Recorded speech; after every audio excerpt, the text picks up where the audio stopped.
Malawi Today. Aphungu a chipani chotsutsa cha MCP akunyanyala misonkhano ya makomiti a nyumba ya malamulo pokwiya ndi kumangidwa kwa aphungu anzawo a Sosteni Gwengwe ndi a Sam Kawale ngakhale misonkhanoyi ili mkati. Pakadali pano aphunguwa amakumana ndi spika wa nyumba ya Samia Suleiman kuti akambirane zokhudza nkhaniyi. John Paul Kayuni ali ku nyumba ya malamulo.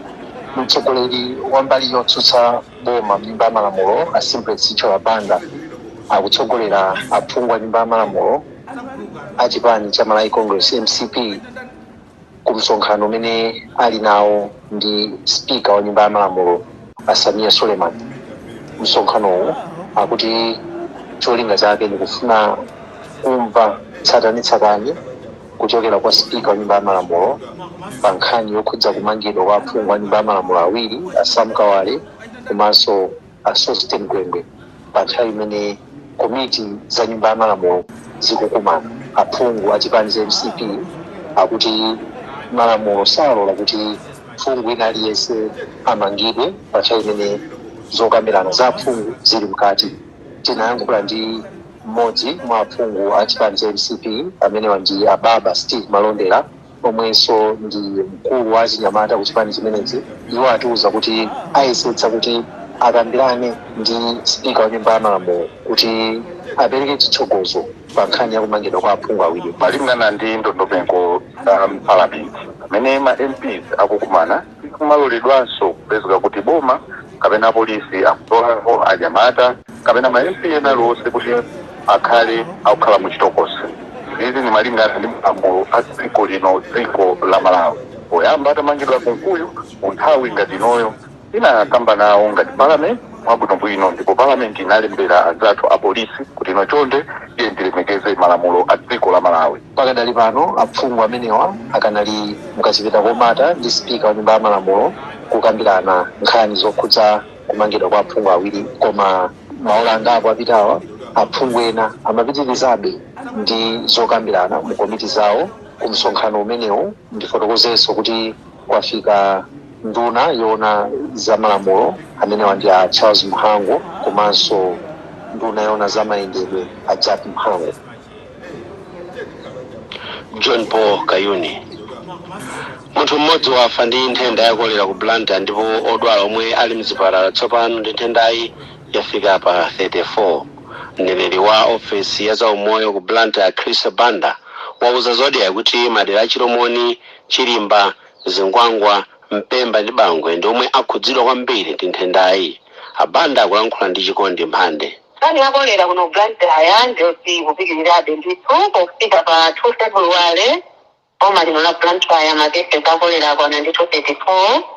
Madera amene akhudzidwa kwambiri ndi Chiromoni, Kireka, Chilimba ndi Hande, Zingwangwa, Mpemba komanso Bangwe. Makamaka dera limene akhudzidwa kwambiri ndi Chiromoni. Mulunguzi uko chifukwa Chiromoni pesa yokha yaona aphungu 24 amene apezeka kuti apezeka ndithu ndi kolera. Nge mboma la Blantyre ndithu ndi mdere kuti panopa ndi anthu 34 amene atsimikizika kuti apezeka ndi matenda a kolera.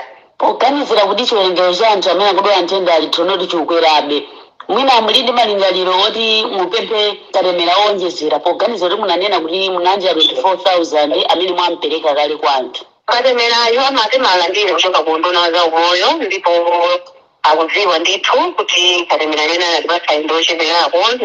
Ndili khulupiriro kuti ngati nduna akuziyang'ana zimenezo ndipo koma tikadakonda ndithu tikadafikira anthu ochuluka malingana ndi madera amene akhudzika. Mneneri wa ofesi ya zaumoyo mboma la Blantyre Chris Banda. Tidakali pa nkhani zaumoyo yotsogola ntchito yomanga mpanda wachipatala chachikulu cha mboma la Chiradzulu yomwe inayima itangoyamba kumene pakadali pano yafika poti sikudziwika tsogolo lake. Mkulu woyendetsa ntchito ndi mapulani ku konsoloyi a Smith Menula watiuza kuti ntchito inayima kamba ka vuto la zachuma.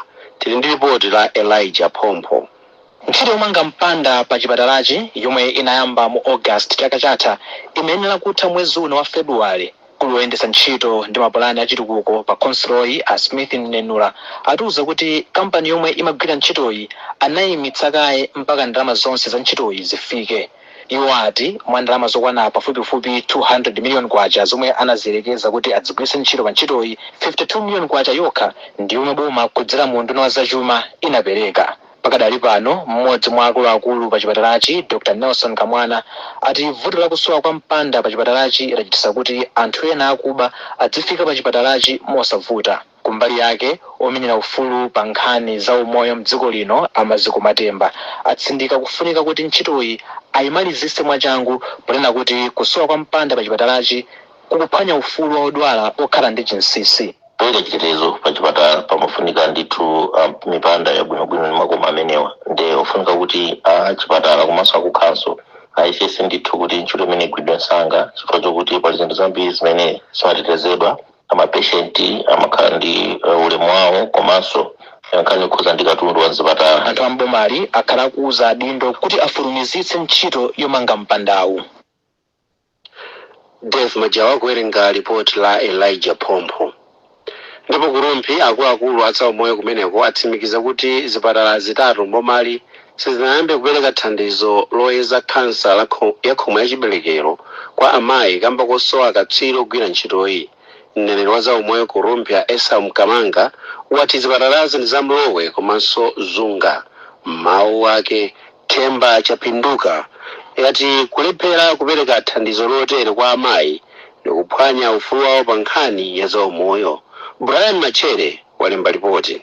Mneneri wa zaumoyo boma la Rumpi Esa Mkamanga ati zipatala zomwe sizinayambe kuyeza kansa ya khomo la chiberekero ndi mlowe Chalo ndi zunga. Amkamanga ati pakadali pano akuluakulu a zaumoyo akusaka thandizo kuti aphunzitse anthu onse omwe akugwira ntchito zaumoyo mzipatalazi ndi cholinga choti thandizo lotere lizipezeka mzipatalazi. Thandizo la kuunika amayi pa nkhani ya kansa ya khomo la chiberekero mboma la Rumpi limaperekedwa zipatala zonse kupatulapo zipatala zitatu mlowe Chalo komanso zunga. Zipatala zimenezi sizikupereka thandizo limeneli chifukwa chakusowekera chokhala ndi ogwira ntchito amene anapanga nawo maphunziro amene angathe kumaperekera thandizo limeneli kwa amayi maderamo. Poyankhulapo Themba Chapinduka ati kusowekera kwa thandizo loyeza kansa pa chipatala cha Chalo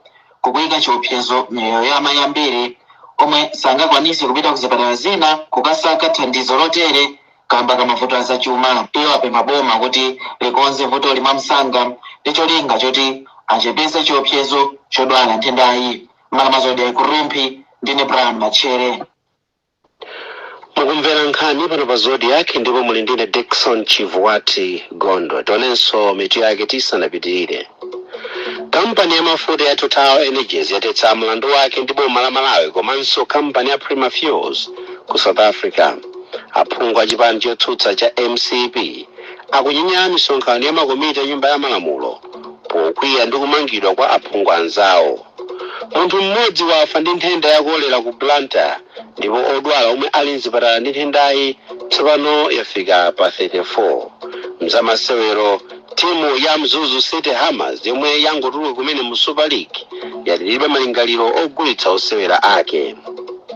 Tipitirire ndi nkhanizi. Kampani ya mafuta ya galimoto ya Total Energies yachotsa mlandu wake ndi boma la Malawi komanso kampani ina ya Prima Fuels okhudza kaperekedwe ka mafuta okwanira 824 billion kwacha. Loya wa kuno ku Malawi yomwe akukhalira mdziko la South Africa Alumbani Mbale poyimira mlangizi wa boma la Malawi pa mlandu wa Frank Mbeta watsimikiza izi. Iwo akulankhula ndi John Paul Kayuni.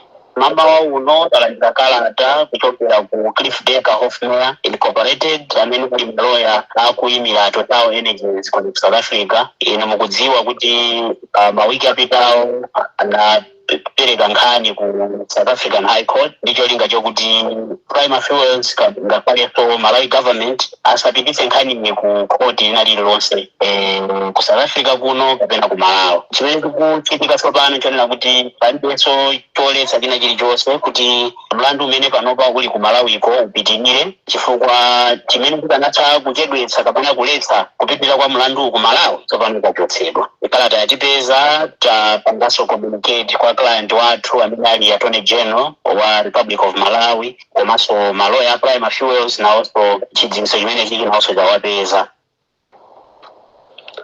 Alumbani Mbale, loya yemwe akuyimira mlangizi wa boma la Malawi. Bungwe lotolera misonkho la MRA lasintha tsiku lomwe liyamba kugwiritsa ntchito ndondomeko yatsopano yotolera misonkho kuchoka pa 1 February kufika pa 30 April 2026. Mneneri wa bungweli Auma Chalulu wauza zodiya kuti kuchuluka kwa anthu ochita malonda omwe akhala kuyinyirika ndi ndondomekoyi ndiomwe kwachititsa izi.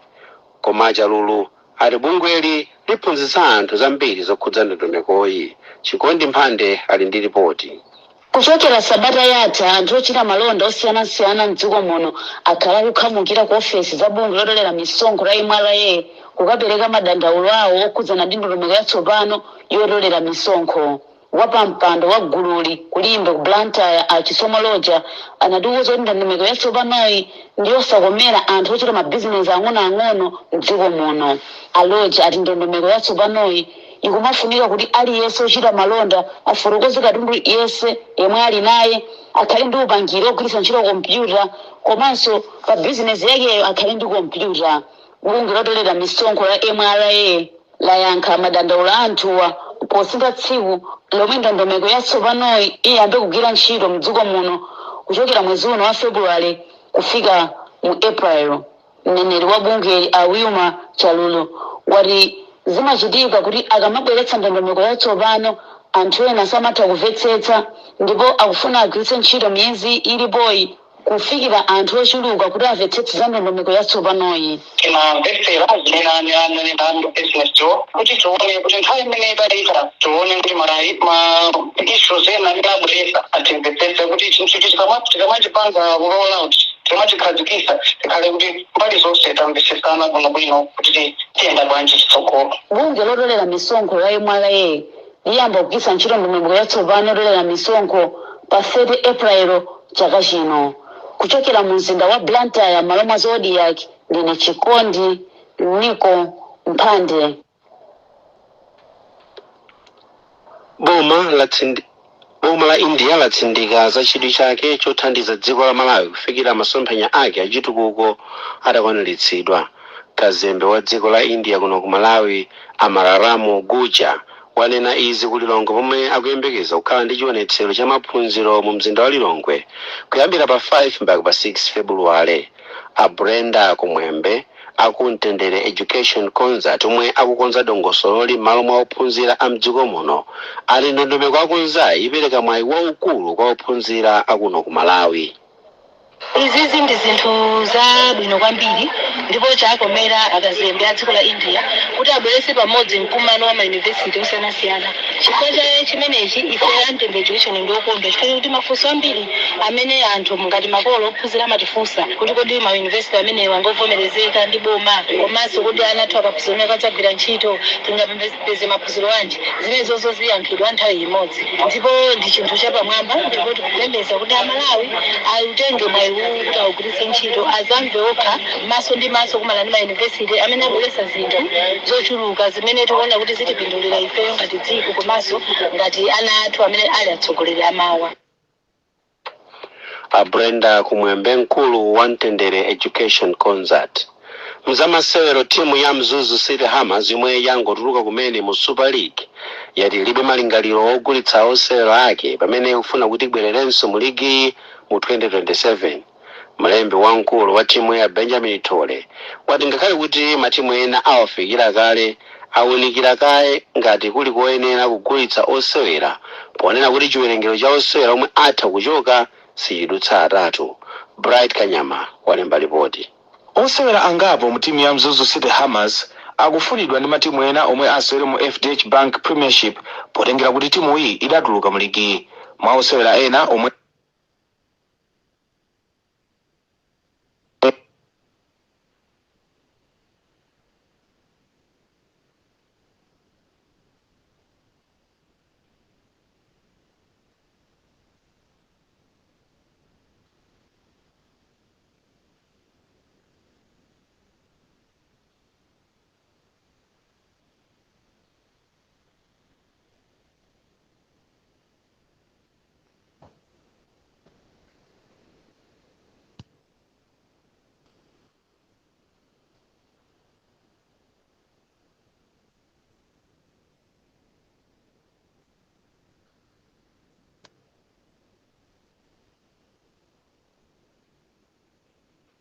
asanapange chiganizo choti alole osewera kuchoka kapena ayi. chipanga livi player wina liyese squad limene liyo chipanga maintain mpakana come back maofa wakabwera ikabasa as management recognize then therefore we make a decision we cannot leave more than 4 players nakupita ndio ndio maplayer awiri o watatu. Mzuzu City Hammers yomwe pakadali pano ili mu ndime ya semi-final ampikisano wa Castel Challenge idatuluka mu ligi yaikulu ya dziko lino mu December chaka chatha itasera mu ligi iyi pafupifupi zaka 6. Timu iyi isera mu ligi ya NBS National Division masewero a chaka chino.